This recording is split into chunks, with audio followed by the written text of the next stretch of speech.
What's up, everybody? This is BlueRipper1424 and I'm doing a Minecraft video. Okay, good. Peter tells us. Breakfast is brought out, but when I look up, I see Oliver bringing a plate towards us. Hey, Hold up.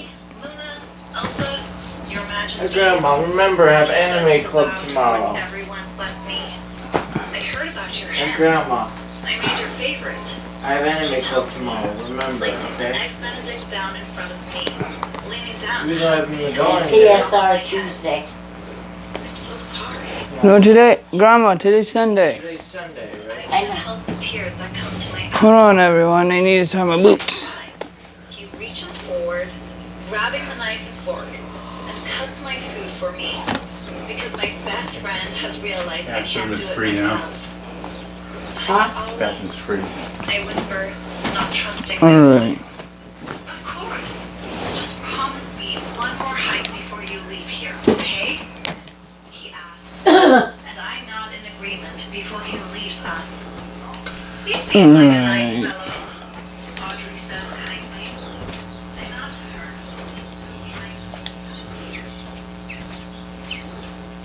What the heck? Oh, there we go.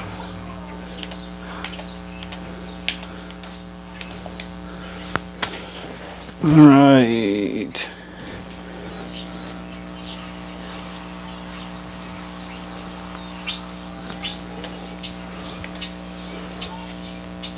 Oh wait, hold on.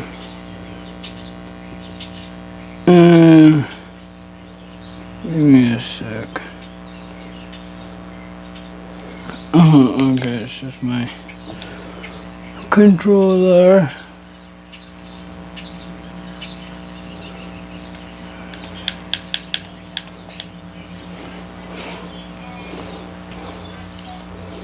Okay, I'm making a part 2 of the Godzilla mod. Oh, and people, guess what? I got a new gaming chair. Yeah, I got a gaming chair.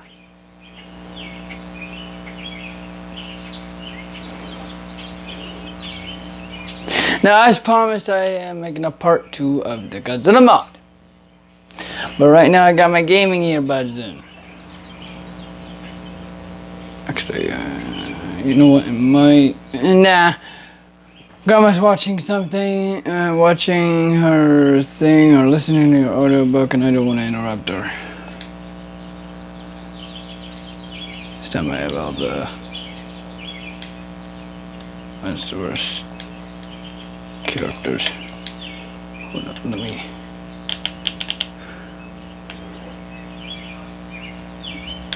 Do this.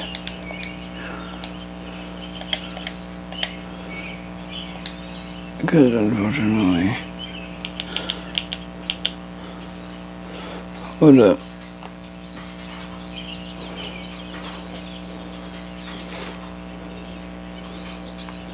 There we go.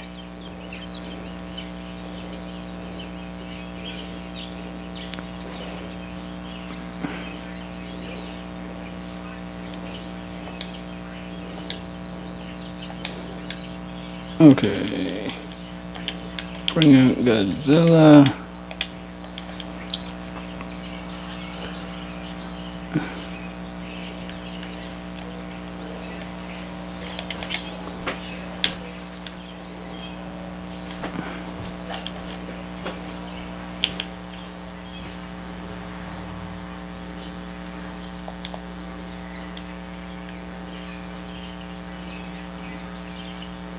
Supercharged Godzilla.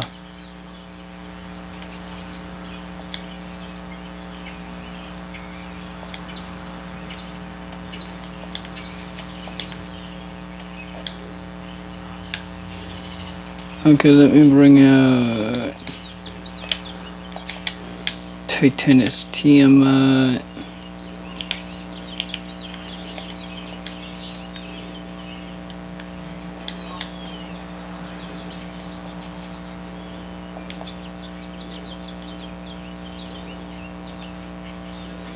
Oh, not the. Oh, okay, it didn't knock me back. Usually it knocks me back.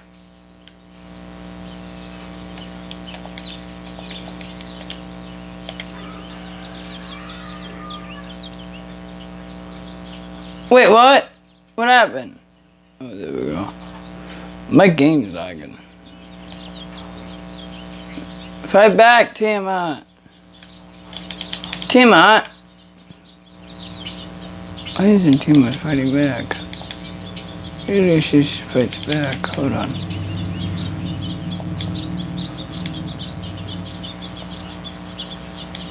Okay, she's dead.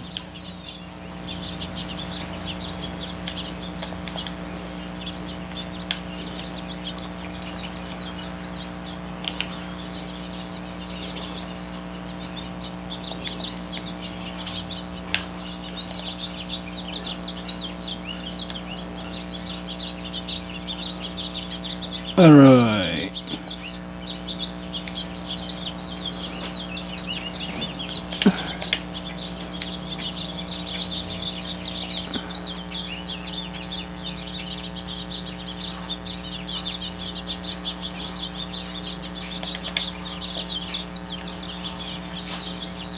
Is his elbow spike? I get the elbow spikes wrong. I got them wrong, didn't I? Someone. But that's alright.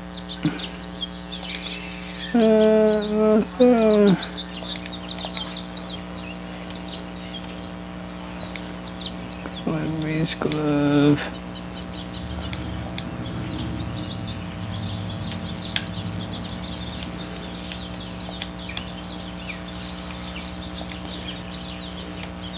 Any Scar King. And I need some off. Okay, going with Peace Glove.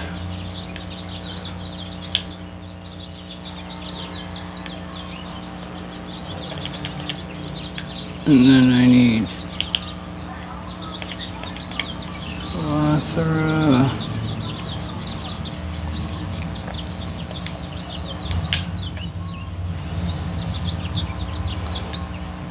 Okay, do.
Cooking, why aren't you leashing Shimo?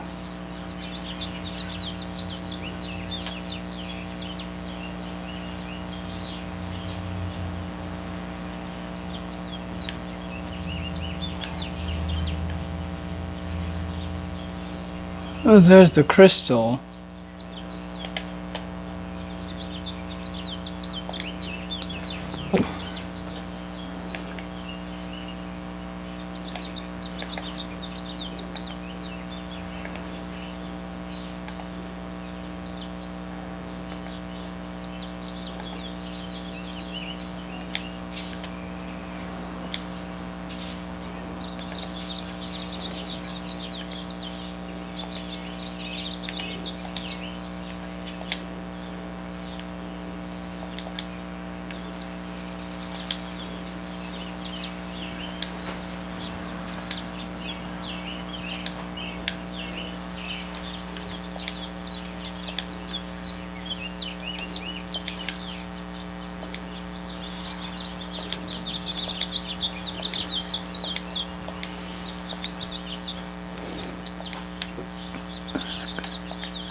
Okay.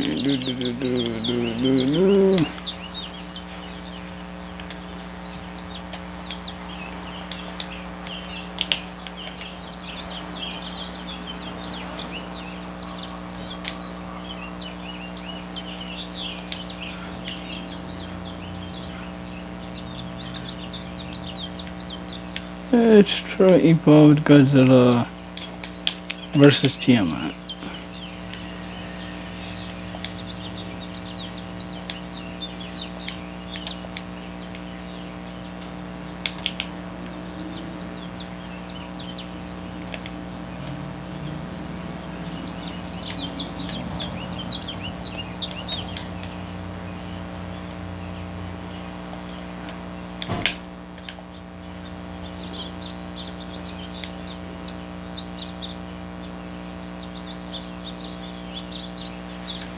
Oh, Godzilla's doing a lot of damage.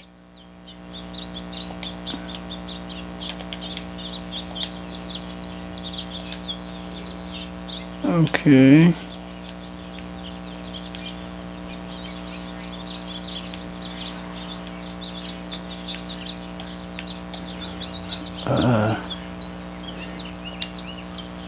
Wait, no.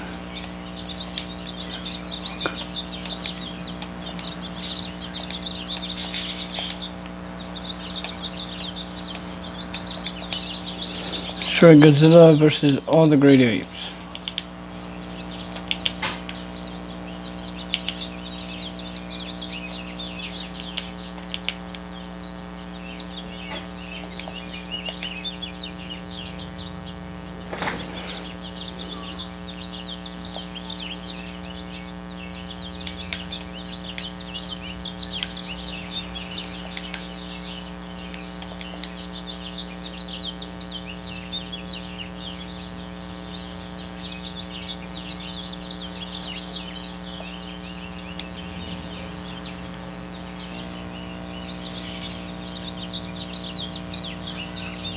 So small compared to Godzilla.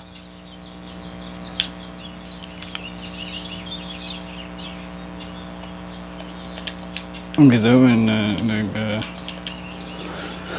okay, let's see what else I can find.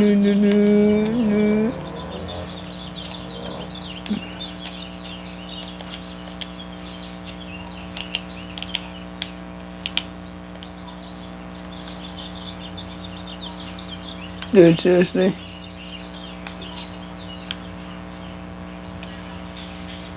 King Kong.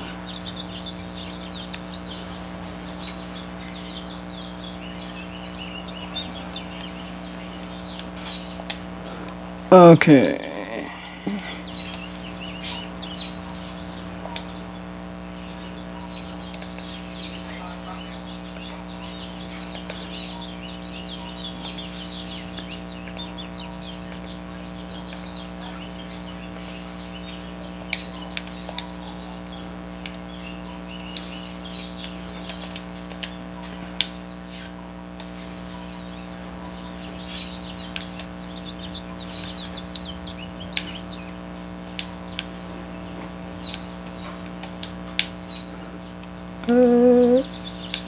Let's try.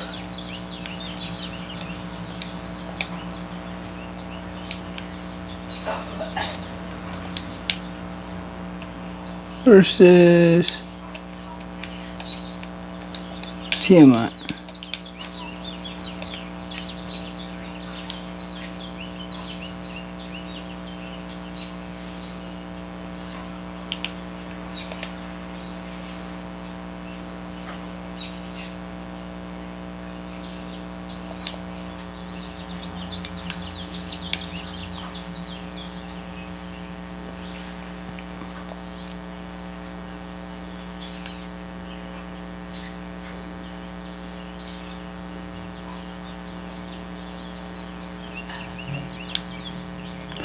He did it with one hit.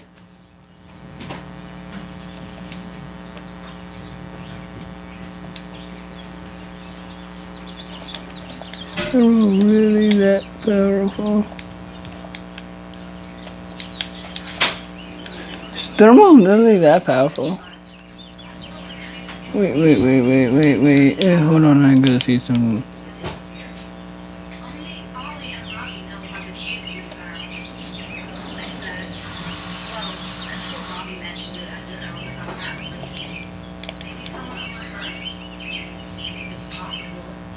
But she shouldn't know about the cave at all. It's not on the road land. It's just across, in the Lunar Falls territories. He says, seemingly troubled. There's more though. She insists that everyone stay at the pack house except you and Albert. And she named him by name. She wants him to walk you to the cave, but only you can go in. She knew Albert's name? I ask, understanding the problem now. Yes, he says. And he looks absolutely, completely exhausted. I just want to protect you, Molly. You understand, right? I know, Seth. I tell him and reach out for him. He takes my hand, rubbing his thumb across my knuckles. Do you honestly think that Albert would do anything to hurt me? No, I don't. But I'm concerned that she named him by name, he says, and gently squeezes my hand. It doesn't make sense that she'd insist everyone stay back. Just Albert could bring you to the cave, though. From the way you're talking, Dude, my thermal sounds pulse. like you already made a decision about this. I ask, knowing the answer. I don't want anything to happen to you, Molly, he says, and it almost looks like there are tears in his eyes. Having you with a damaged hand is better than something happening and not having you at all. Does my opinion matter to you at all here? I snap at him, not happy at all with how this conversation is going. Not if something could happen to you, he tells me sternly, unwilling to listen to what I have to say. You don't get to decide this, Seth. I snap at him, becoming very angry. You get to have an opinion, but it's not your decision. It involves me. I've lived my whole life without a wolf, and now that she's quite literally within my reach, you're telling me I can't? Because it's too dangerous? I can feel myself growing more and more angry by Dude, that one look Just tell me when I'm supposed to meet her, and I'll make arrangements with Albert myself. Chapter 29. You are not going. Seth growls at me, his eyes darkening, a sure sign he's trying to hold back his wolf. You are not going to tell me what to do here. I jump to my feet, yelling back at him as intimidatingly as I can, though it's probably not much as he looks down upon me. It's not your decision to make. I'm not letting you go, he bellows, clearly becoming more angry. What if you get hurt? I'm already hurt! I screech, holding my injured hand mere centimeters from his face. I'm just trying to fix it. Molly, Seth says lowly, his voice laced with danger. We're standing facing each other now, in the middle of my living room. His hands balled at his sides, mine on my hips. Honestly, I'm trying to Shima to look Ghidorah. absolutely ridiculous. At least a foot shorter than one of the strongest werewolves in the world. And standing in front of him like I could possibly take him? Me without a wolf? But I am not backing down. His breath is ragged, full of anger, when he all of a sudden lets out a roar, possibly the loudest I've ever heard, echoing through the pack house, and turns around, stomping out, slamming the door behind him. I'd be lying if I said he wasn't absolutely terrifying just now. But he's wrong, and I can't just cave. I flop down unceremoniously on the couch, wondering how long he will be gone. Wondering if I've pushed too hard, and if he'll ever come back. He's only been gone a few moments when my dad comes through the door, that I now realize is broken from Seth's outburst. King Peter follows. Dude, just a she few was steps bigger behind than him. me. What the hell is going on? My dad demands, looking around and taking note of the broken door, inspecting the rest of my home for any more damage. Dude, I Where's can't Seth? get I hear Shimo. Peter ask. We had a bit of a disagreement, I say simply, crossing my legs, not moving from my place on the couch. Dude, Shimo He is so seems to be big that I struggling to contain cannot his wolf and see left. her.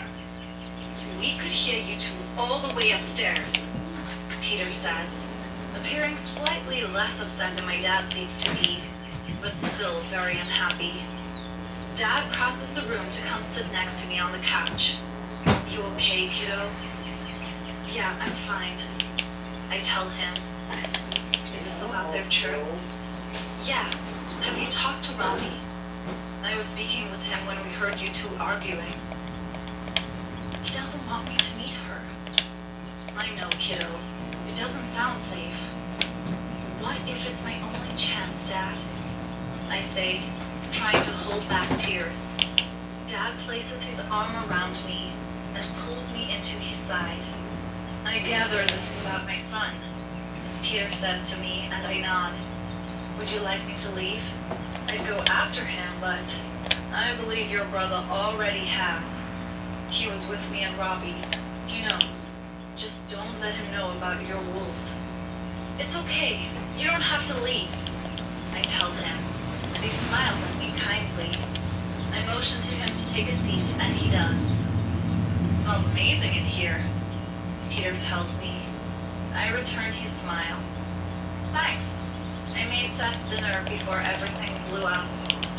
Your hand, Dad says, quickly moving to inspect it. It's okay.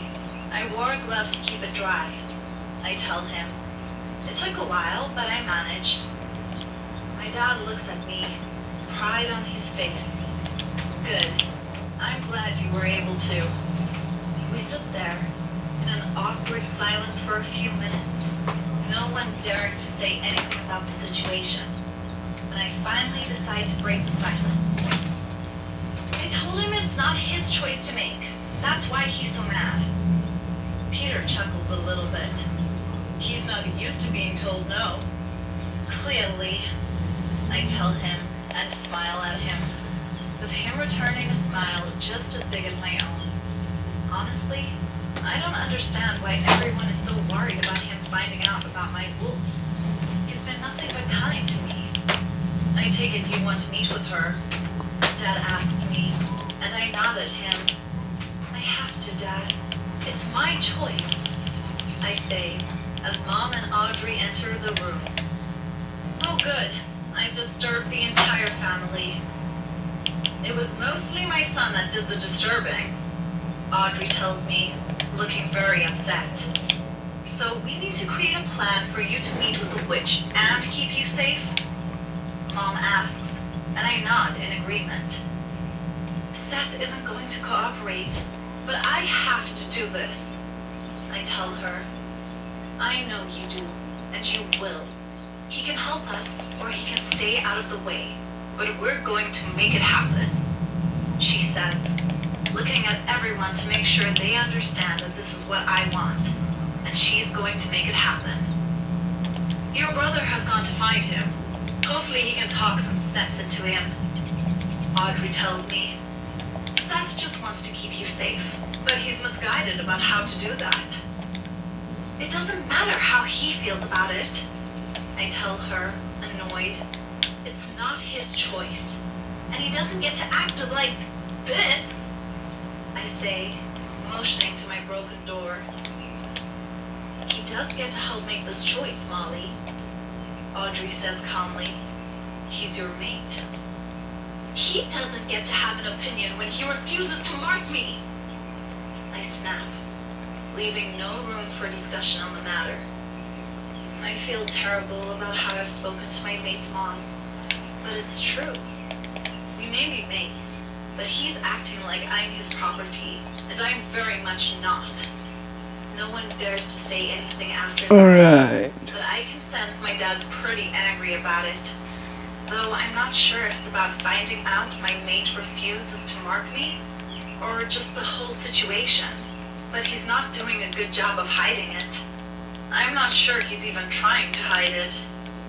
Suddenly, I can smell the faint smell of juniper and oranges. My mate. My stomach flips at the thought of him coming back, and I have to remind myself of how he acted. This damn Bond. Seth and Robbie walk in. Seth sporting some new bruises and a few healing cuts on his face. Thanks to my brother, I'm sure. He looks around and sees our parents all in here and sighs deeply. Could Molly and I have a moment alone, please? He asks everyone. Audrey goes to move to the door, but no one else does.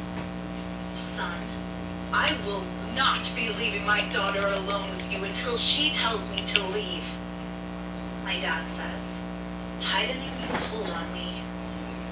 I'm sorry. I should not have acted the way I did. Molly, I'm so sorry. Can we please talk? Seth says, and he seems genuinely sorry, but I'm still very angry. I wiggle out of my dad's arms and stand, walking to my bedroom. We can talk after you fix my door that you broke. Chapter 30. We can talk after you fix my door that you broke. I close the door to my bedroom behind me and make my way to the dresser, pulling out my pajamas. I hear voices from the other room and try to focus on what I can hear. Robert, can you send someone to fix the door? I hear Audrey ask. I'm about to call out that Seth can fix it himself when I hear Seth that he'll do it. If someone will bring him a new door, well, at least there's that. I go use the restroom, wash my face, and brush my teeth. I go to change my clothes and manage to get the buttons on my shirt undone, which seems like a small miracle, but I'm unable to unhook my bra myself. Can you send Mom in here? I ask my brother. Yeah, are you alright?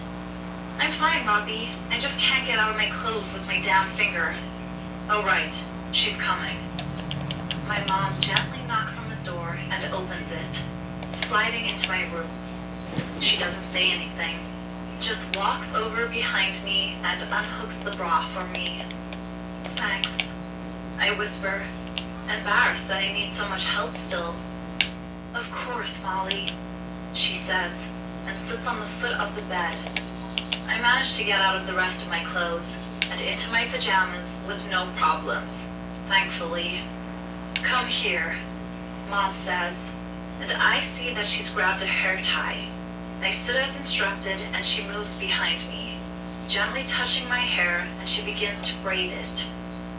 You haven't let me do this since you were a little girl, she says with a wistful smile on her beautiful face. He seems to truly be sorry about how he acted. I know, I say with a small sigh. I can feel it through the bond. You told your dad he refused to mark you, she says flatly. He's very angry. I can feel it through the bond. He didn't mean to. It just kind of came out, I say, ashamed. Alright. I feel so humiliated that everyone knows now. My mom stops her movements for a moment and reaches forward, gently squeezing my shoulder. Yeah, unfortunately, people, I'm not doing any unboxings anytime I soon. know she's right, but it's Because one, I'm still taking a break, can't and help the tears that begin to fall. two, I Just need the not money. good enough, Mom, I tell her, pulling my legs up to my chest, hugging them. The door clicks, and I smell Seth walk in. Mom ties the end of my hair, kisses my cheek, and walks out silently. But not before grabbing Seth's hand and giving it a squeeze before closing the door behind her. I love you, Molly, he says, slowly moving towards me, seemingly unsure of how I'll react to him being near me. I'm sorry for how I spoke to you, for my anger. Honestly, I'm just really scared. He sits on the bed next to me, but still leaving space space between us. Well, guys, I'm gonna go. It's almost 8. I sniffled, trying to stop. Yeah, it's almost 8. I gotta let you guys go, and I'll see you guys in the next video, and goodbye.